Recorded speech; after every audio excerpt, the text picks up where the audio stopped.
Shalom Jemaat GBI FLC, sebelum memulai ibadah pada hari ini, mari kita bersatu di dalam doa. Bapa dalam surga, terima kasih Tuhan atas berkat dan penyertaan-Mu Tuhan, kalau pada hari ini kami boleh kembali Tuhan beribadah kepadamu. Kau yang pimpin dan berkati ibadah kami Tuhan pada hari ini ya Bapa, dari awal hingga akhirnya, biar Kau yang beracara Tuhan dalam ibadah hari ini. Biar puji-pujian yang kami naikkan Tuhan boleh menyenangkan hati-Mu. Biarlah Tuhan firman yang akan disampaikan oleh hamba-Mu Tuhan boleh menjadi kekuatan bagi hidup kami ya Bapa. Terima kasih Tuhan Yesus, dalam nama Tuhan Yesus kami berdoa dan berucap syukur. Haleluya. Amin.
Ku nyatakan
meninggikan namamu, selalu menari memuliakanmu.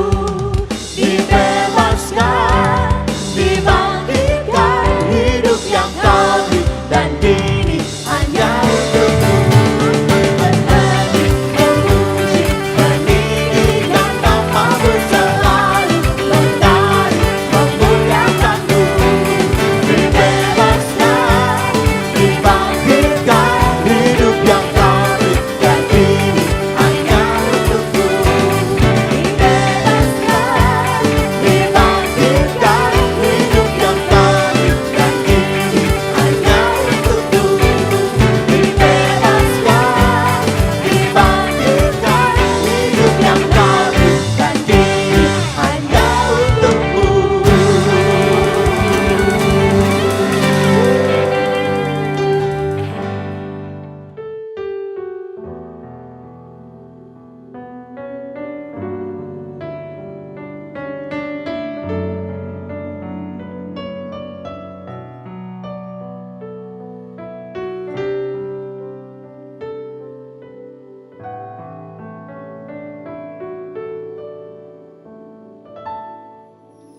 Sungguh besar setiamu, kau nyatakan bagiku. Kau Bapa yang selalu mengerti isi hatiku. Kemuliaan-Mu kau janjikan, aku tetap percaya. Janji-Mu ajaib terukir dalam kehidupanku. Ku berserah di dalam kekuatan-Mu, ku percaya.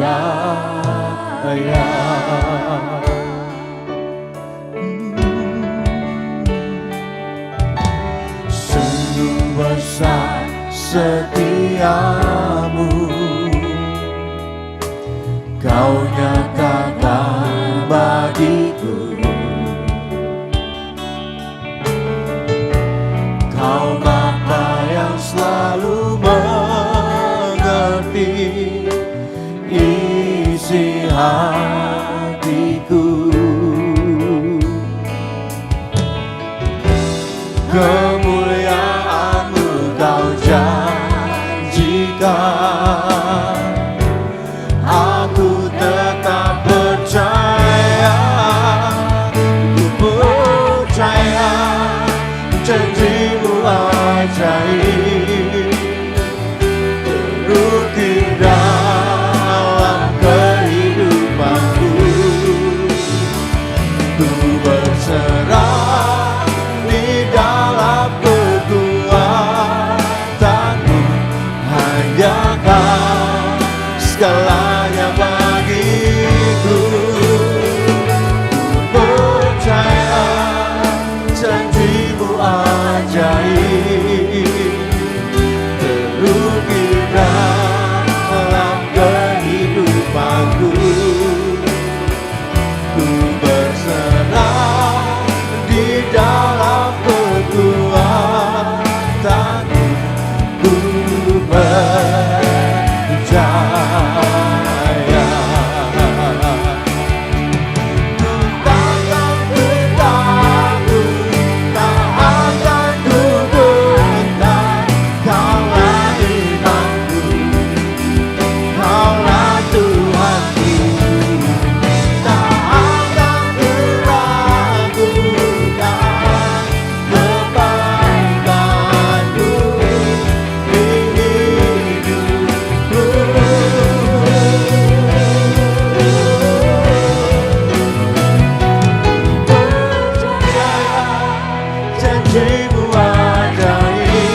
berserah di dalam kekuatanmu, ku percaya.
Salam sejahtera dalam kasih Kristus. Senang bisa bertemu dengan Bapak Ibu Saudara sekalian.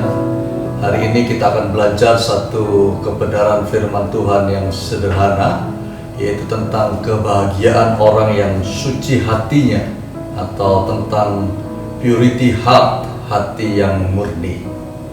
Nah, Alkitab yang akan kita bahas diambil dari Injil Matius pasal 5 ayat ke-8 yang berkata, "Berbahagialah orang yang suci hatinya, karena mereka akan melihat Allah." Sedikitnya ada 3 hal yang kita akan bahas hari ini. Yang pertama adalah berbicara tentang melihat Tuhan. Seperti apa itu? Apa maksudnya? Yang kedua, kita akan bahas mengapa bahagia bila kita melihat Tuhan. Yang ketiga adalah bagaimana memiliki hati yang suci, hati yang murni. Bicara tentang melihat Tuhan, seperti apakah itu? Satu hari Tuhan memerintahkan Musa untuk mengumpulkan orang Israel di Gunung Sinai. Waktu mereka dalam perjalanan pada gurun dan mereka sampai di Gunung Horeb, maka kemudian perintah itu diberikan kepada Musa. Dikatakan bahwa semua orang Israel harus menguduskan dirinya, karena Tuhan akan turun dan berbicara kepada mereka. Dan waktu hari itu tiba, dikatakan ada asap awan yang tebal turun di atas gunung itu. Orang guruh yang keras hadir bersama dengan kilat sambung menyambung, dan kemudian api hadir di atas gunung itu, dan Tuhan berbicara dengan menggelegar. Maka apa yang terjadi? Maka orang-orang Israel saat itu menjadi ketakutan.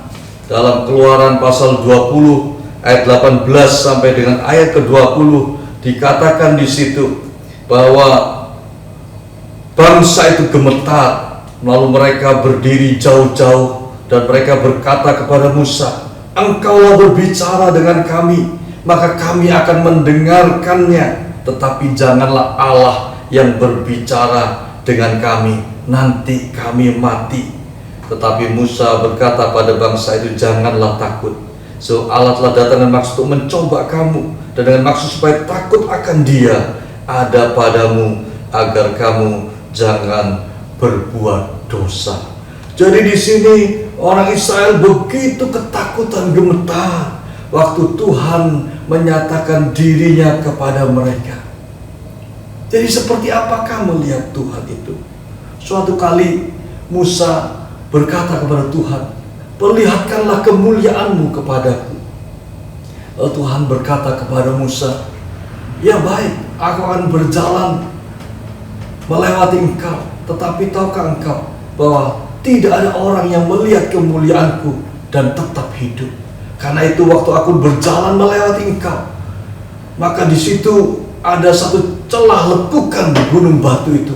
Kamu masuk di situ, dan aku akan menyembunyikan engkau sehingga aku melewati engkau. Dan waktu Tuhan melewati Musa, maka tangannya menutupi wajah Musa. Setelah dia lewat, baru tangannya diangkat, dan Musa hanya melihat bagian belakang dari Tuhan.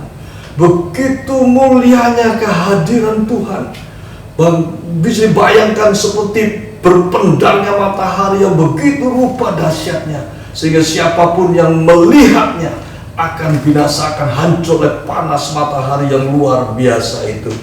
Waktu Musa dibawa Tuhan naik ke Gunung Sinai, dan Tuhan menyampaikan 10 perintah Allah, dan Musa menuliskan loh batu yang kedua di atas gunung itu selama 40 hari dan 40 malam lamanya. Di situ Musa bersama dengan Tuhan. Lalu apa yang terjadi waktu Musa turun dari gunung itu? Maka orang-orang melihat wajah Musa bercahaya-cahaya, dan orang Israel begitu takut untuk berbicara dengan Musa. Selesai itu, maka kemudian Musa memakai selubung menyelubungi wajahnya supaya orang Israel yang mendekatinya tidak menjadi takut. Jadi seperti apa sebenarnya melihat Tuhan? Melihat Tuhan dengan segala kedahsyatannya.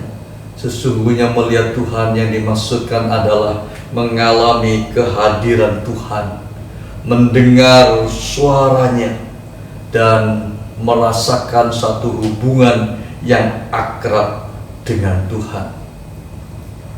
Jadi bagaimana? Mengapa bahagia kalau kita melihat Tuhan, seandainya Tuhan seperti itu?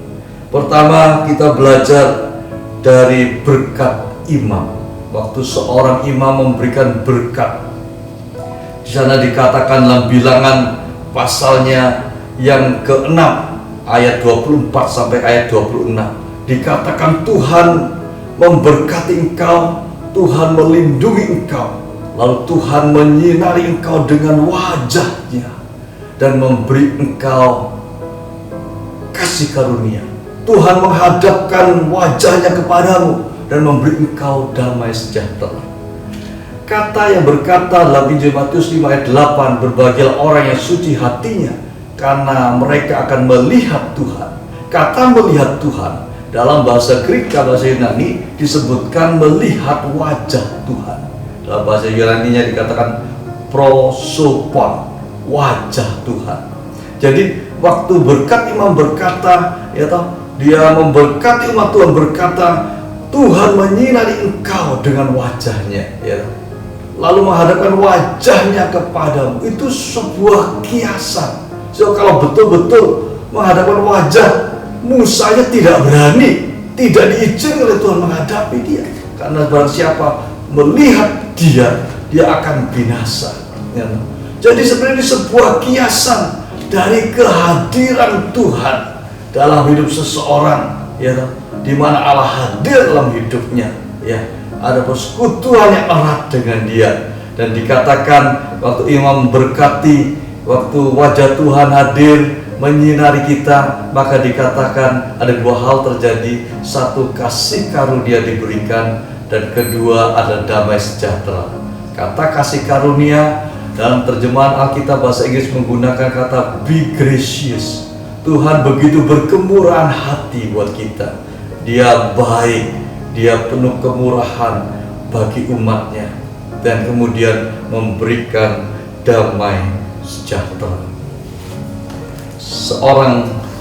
Satu kali sepasang suami istri yang sudah lanjut usianya, dia kerap kali tinggal di rumahnya, dia duduk selalu dekat pesawat telepon. Kenapa?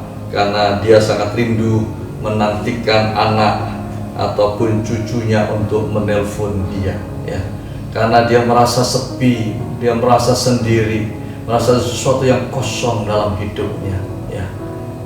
Saudaraku, kenapa Tuhan berkata bahwa kalau kita bertemu dengan dia, melihat dia, maka dia memberikan damai sejahtera?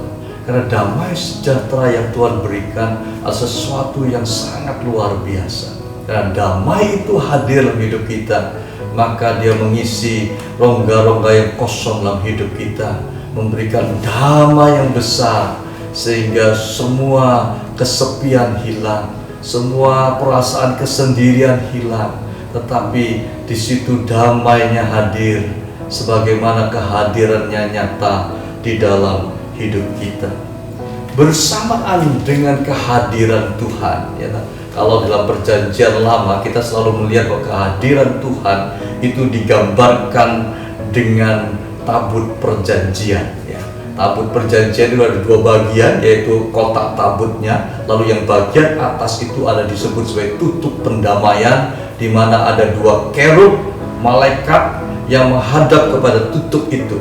Tutup pendamaian itu berbicara Allah Tritunggal, bicara Allah Bapa, Allah Roh Kudus yang melihat kepada Yesus Kristus yang mengorbankan dirinya. Jadi waktu orang-orang imam besar masuk ke dalam ruang Maha Kudus, di tempat di mana ada tabut perjanjian, di situ kemudian hadirat Allah hadir, ada awan kemuliaan di atas tabut itu, lalu kemudian disitulah Tuhan berbicara.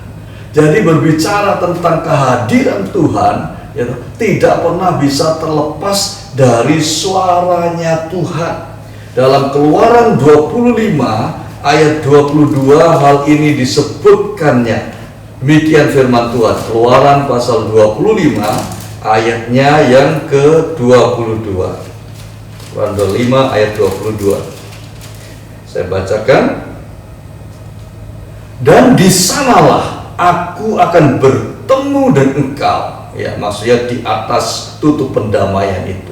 Dan dari atas tutup pendamaian itu, dan dari antara kedua kerub yang di atas tabut hukum itu, aku akan berbicara dengan engkau tentang segala sesuatu yang akan kuperintahkan kepadamu untuk disampaikan kepada orang Israel.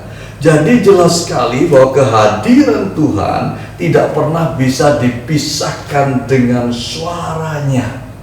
Dan suara Tuhan, firman Tuhan, waktu datang kepada kita, bukan firman Tuhan yang tertulis, firman Tuhan yang menjadi rema, suara Tuhan, maka kemudian kesukaan hadir dalam hidup kita.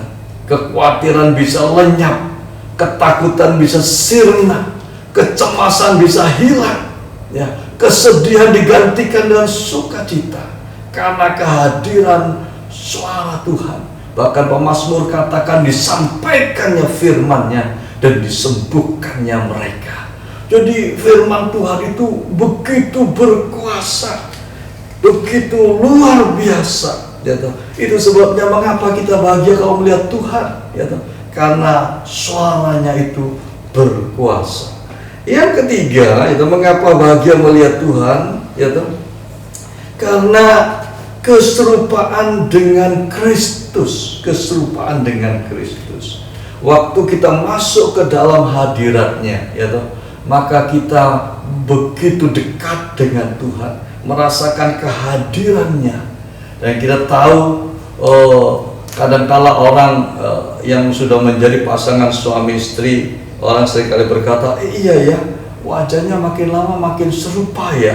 Itu sebuah kiasan. Jadi sebenarnya ada kebenaran di dalamnya. Kenapa? Karena sepasang suami istri yang terus bersama-sama, terus berinteraksi, makin intim, makin dekat, mau tidak mau terjadi interaksi, baik cara berpikirnya, baik cara hidupnya, dan semuanya, sehingga interaksi itu menyebabkan mereka saling mempengaruhi satu dengan yang lain, sehingga mereka saling serupa dengan cara berpikir, cara menyelesaikan masalah, dan cara bersikap pada orang lain, sehingga dikatakan makin lama menjadi makin serupa. Sebenarnya sama halnya juga waktu kita bergaul karib dengan Tuhan dan kita masuk dalam hadiratnya, seperti Musa waktu 40 hari dan 40 malam di Gunung Horeb bersama Tuhan. Waktu turun dikatakan wajahnya bercahaya. Bercahaya artinya ada kemuliaan Tuhan yang masuk dalam hidupnya Musa, ya, luar biasa sekali. Kita melihat sehingga Musa seorang yang pemarah bisa menjadi orang yang lembut hati luar biasa, yang menyatakan karakter-karakter Tuhan dalam hidupnya. Jadi keserupaan dengan Kristus terjadi waktu kita masuk dalam hadirat Tuhan. Keserupaan bukan bicara hal yang fisik, bukan wajahnya, mukanya sama seperti gambarnya Tuhan Yesus, bukan. Dan keserupaan bicara tentang karakternya yang semakin serupa dengan Kristus. Suatu hari setelah selesai Perang Dunia Kedua, ada seorang tentara sedang mengendarai mobilnya, truk, kemudian dia lewat depan sebuah toko penjual donat. Waktu dia lewat dan makin pelan, dia dari jauh dia lihat ada seorang anak perempuan kecil, kira-kira 10 tahun usianya, ada di depan toko itu, ya. Dan makin dekat dia makin bisa melihat bagaimana wajah anak itu memandang kue donat di dalam toko itu, dan air liurnya mengalir. Lalu kemudian ini tentara memarkirkan truknya, kemudian dia keluar, dia masuk ke toko donat itu, ya pesan beberapa donat. Kemudian setelah dia keluar, dia berkata kepada perempuan, anak gadis kecil itu, ini untuk kamu. Gadis kecil itu menerimanya dengan kaget, terpana, tak pernah disangkakan. Lalu dia memandang tentara itu, lalu dia berkata, apakah engkau Tuhan? Kenapa demikian? Karena dalam pemikiran anak kecil ini, hanya Tuhanlah yang mempunyai sifat yang begitu murah hati, begitu peduli, begitu memperhatikan. Jadi mengapa bahagia kalau kita bisa melihat Tuhan? Kita bahagia kalau kita melihat Tuhan. Nah, waktu kita melihat Tuhan, bertemu dengan Dia, maka kita menerima kebaikannya, kita menerima damai sejahteranya, kita bisa menerima dan mendengar Dia berkata-kata, mendengar suaranya berkuasa itu. Dan dalam pergaulan yang akrab dengan Tuhan, kita dibentuk, diubahkan menjadi semakin serupa dengan Dia. Luar biasa. Haleluya. Yang ketiga, ya berbicara tentang bagaimana kita bisa memiliki hati yang suci, memiliki hati yang murni.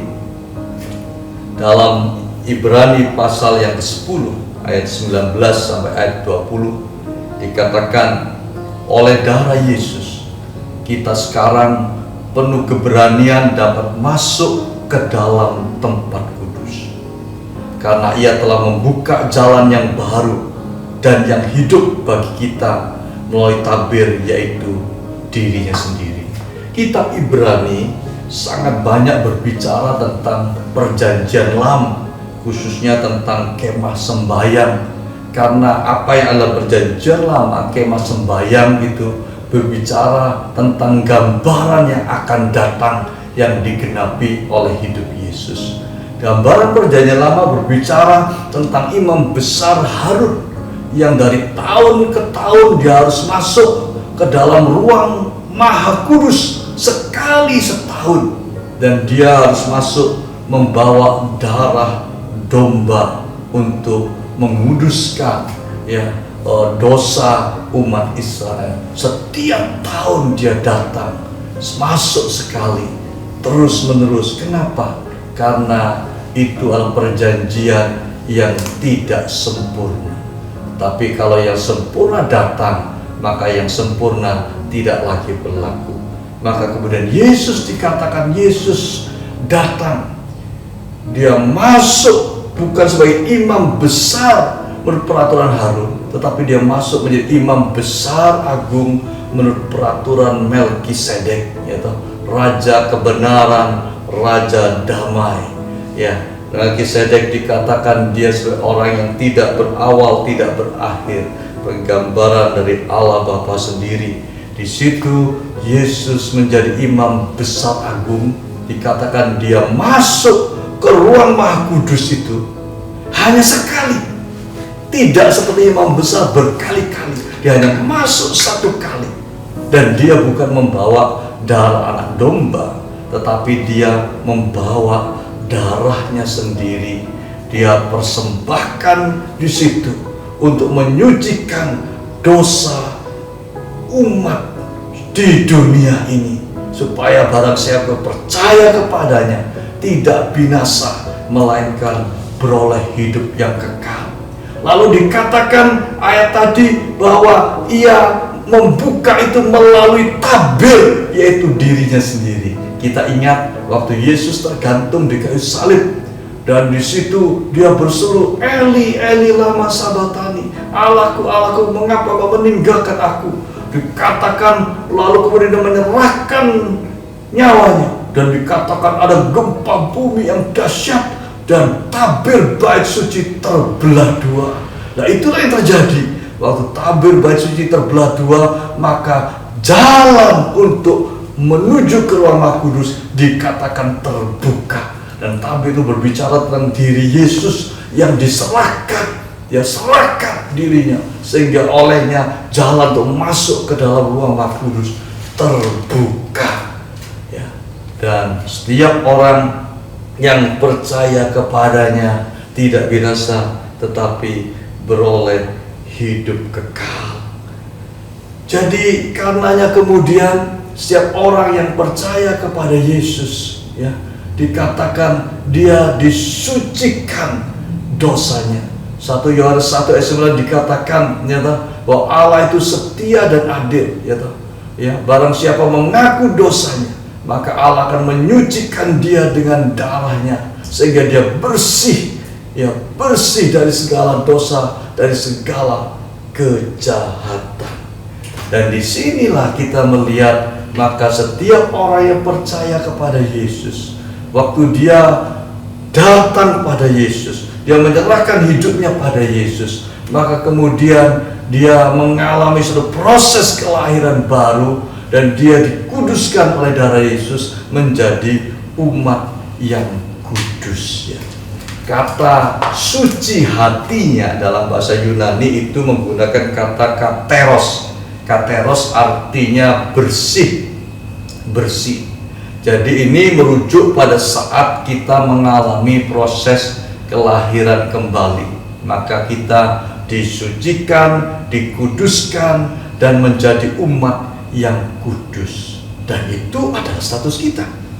Makanya Rasul Paulus dalam banyak kesempatan dalam surat-suratnya dia selalu menyebut umat yang kudus, jemaat kudus.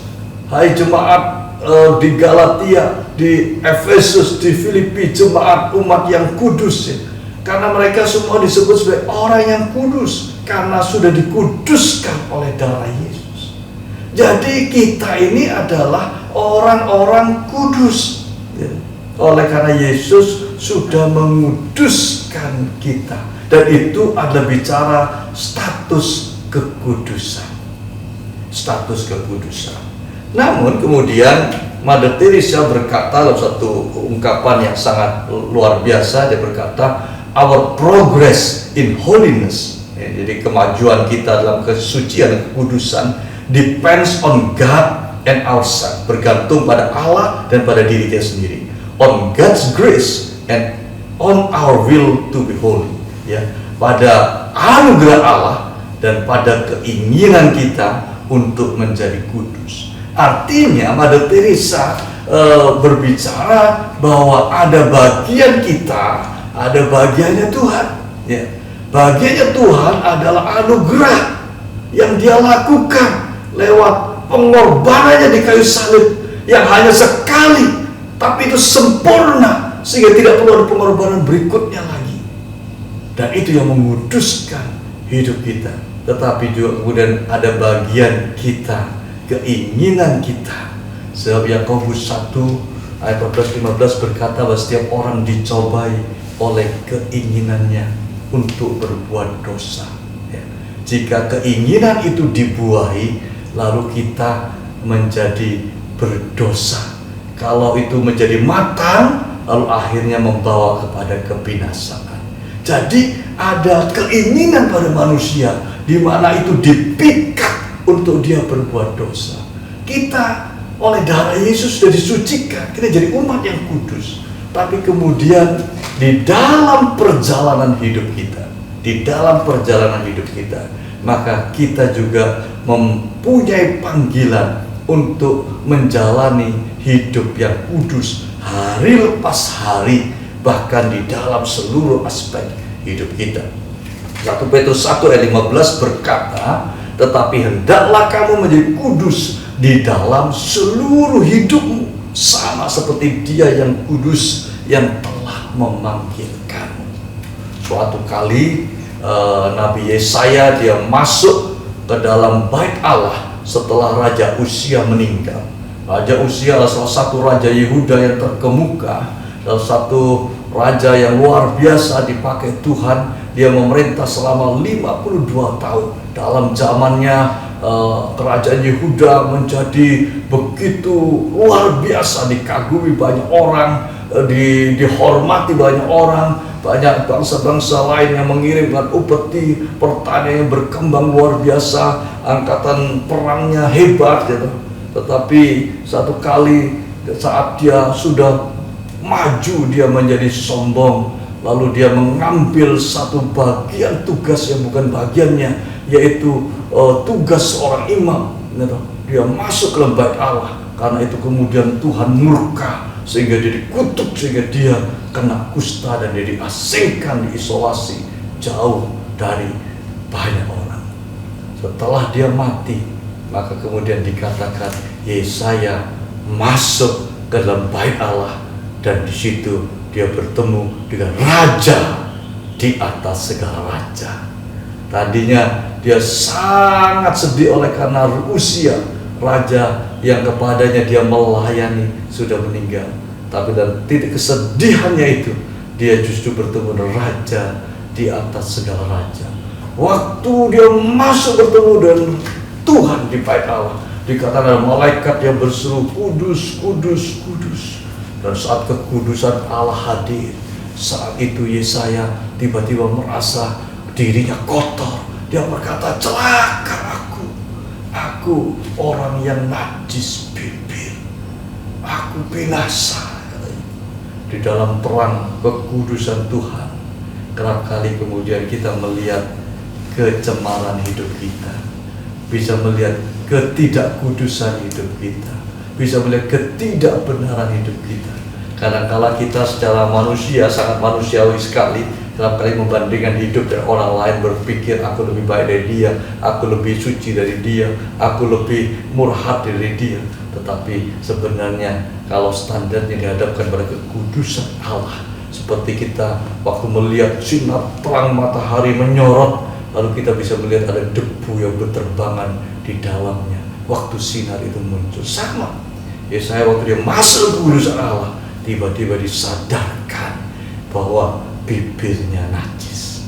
Saat itulah malaikat Tuhan mengambil bara, menyentuhkan bibirnya dan menguduskannya. Alangkah indahnya waktu kita sadarkan, ya Tuhan, betapa aku najis bibir, betapa ada aspek hidupku yang gak benar di hadapan Tuhan. Dan saat itulah kalau kita mengakui, kita datang kepada Tuhan, kita minta darahnya mengampuni, maka kemudian kita dikuduskannya kembali. Jadi di sini sesungguhnya Tuhan memanggil kita untuk bukan cuma punya status sebagai orang yang kudus, tetapi memanggil kita untuk menjalani kehidupan yang kudus dalam seluruh aspek hidup kita.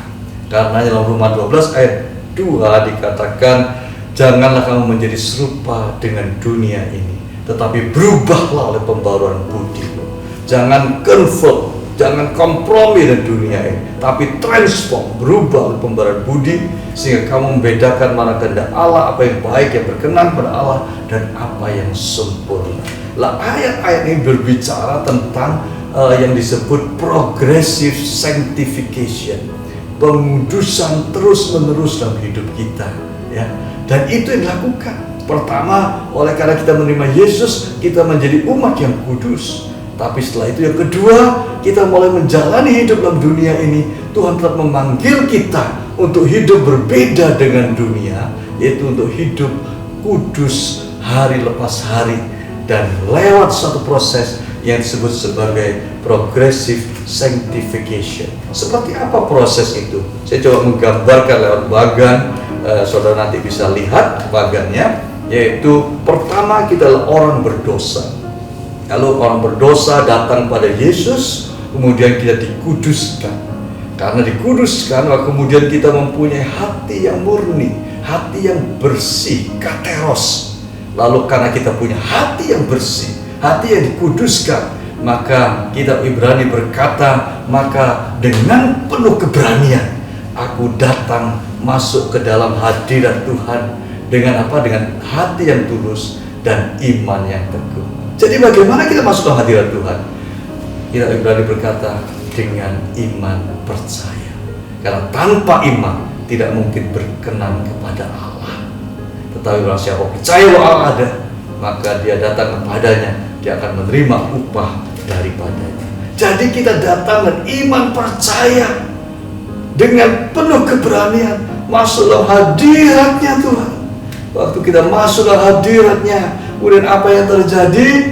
Kemudian di situ kita akan menerima kemurahan Tuhan, menerima damai sejahtera Tuhan, mendengar suara Tuhan, dan kemudian diproses mengalami keserupaan dengan Kristus. Di sini kita melihat Tuhan, mengalami kehadirannya. Baru kemudian kita diutus untuk masuk ke dalam dunia, menjadi saksi bagi orang yang belum mengenal Kristus. Dalam perjalanan kita di dunia, kalau kemudian kita berdosa, maka kita harus datang kembali pada salib Kristus itu, minta pengampunannya. Nah, kalau tidak, kemudian kita masuk lagi, datang ke dalam hadirat Tuhan, menyembah Dia lagi, masuk dalam hadiratnya, menerima kemurahannya, menerima damai sejahteranya, mendengar suaranya, dibentuk serupa Kristus, dan kembali diutus ke dalam dunia. Ini proses terus berlanjut demikian. Proses inilah yang disebut sebagai pengudusan terus menerus bagi umat Tuhan sampai kita sampai pada kesempurnaan. Jadi berbahagialah orang yang suci hatinya, karena mereka akan melihat Tuhan. Karena mereka akan menerima kemurahan Tuhan. Karena mereka akan menerima damai sejahtera Tuhan. Karena mereka akan mendengar suara Tuhan yang luar biasa itu. Dan mereka dibentuk menjadi serupa dengan Dia. Puji nama Tuhan, Allah yang ajaib, Tuhan Allah yang kekal itu, yang oleh karena kemurahannya, karena kasih karunia, kita sekalian diselamatkan. Pada bagian akhir ini, sebelum kita berdoa, saya ingin menaikkan satu pujian, ya, satu pujian yang sangat luar biasa terkait dengan tema kita ini, yaitu tentang kekudusan. Lagu ini diciptakan oleh seorang hamba Tuhan dari Kalimantan Tengah, yaitu saudara Martinus Kalintik. Ya, dia saat ini sudah bersama Tuhan di sorga. Tetapi saya berdoa kiranya lagu ini bisa memberkati kita sekalian. Tanpa kekudusan, tak mungkin aku melihat Tuhan. Tanpa kekudusan, kasih-Nya surut dalam hatiku. Seluruh makhluk rindu saat anak Allah dinyatakan. Ini aku Tuhan, ku mau jadi hamba-Mu. Tanpa kekudusan, tak mungkin aku melihat Tuhan tanpa kekudusan, kasih-Nya surut dalam hatiku, seluruh makhluk rindu saat anak Allah dinyatakan. Ini aku Tuhan, ku mau jadi hamba-Mu.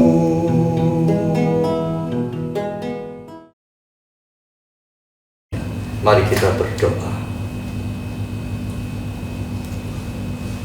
Bapa, kami bersyukur kepada-Mu karena kemurahan Tuhan. Kami diselamatkan, kami diampuni, dosa kami disucikan, sehingga kami memiliki hati yang dikuduskan. Dan karenanya dengan penuh keberanian, dengan iman percaya, kami bisa datang menyembah Engkau, melihat Engkau, mengalami kehadiran-Mu. Dan kehadiran-Mu memberikan ketenangan, kelegaan, damai sejahtera. Terima kasih Bapa. Ini hidup kami, bentuk kami, bawa kami hari lepas hari makin dekat kepada-Mu, makin mengalami Engkau, makin dibentuk serupa dengan Engkau, supaya kami menjadi saksi yang hidup bagi banyak orang yang membutuhkan Engkau. Terima kasih Bapa, terima kasih. Di dalam nama Tuhan Yesus kami bersyukur dan sudah berdoa. Haleluya. Amin.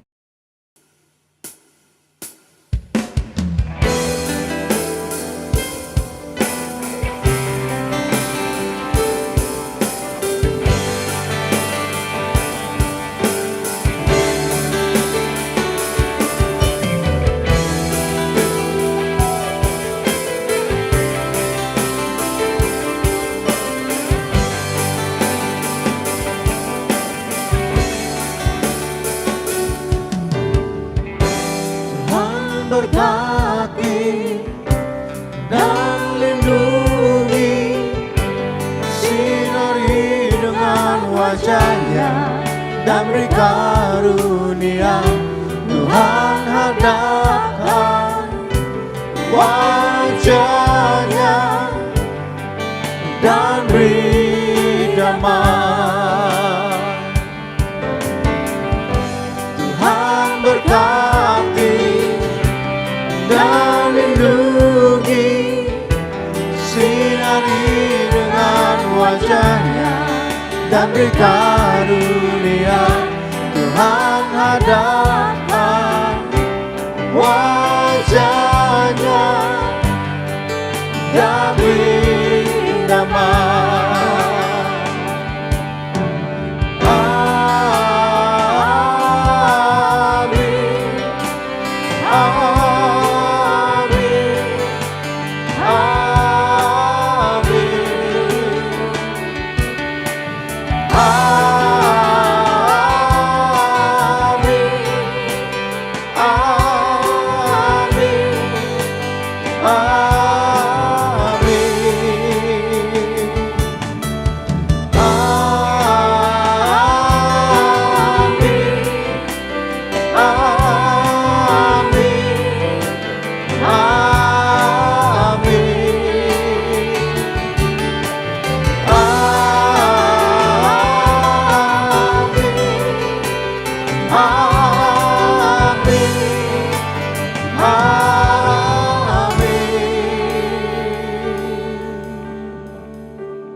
Mari saudara, kita akan akhiri ibadah pada hari ini.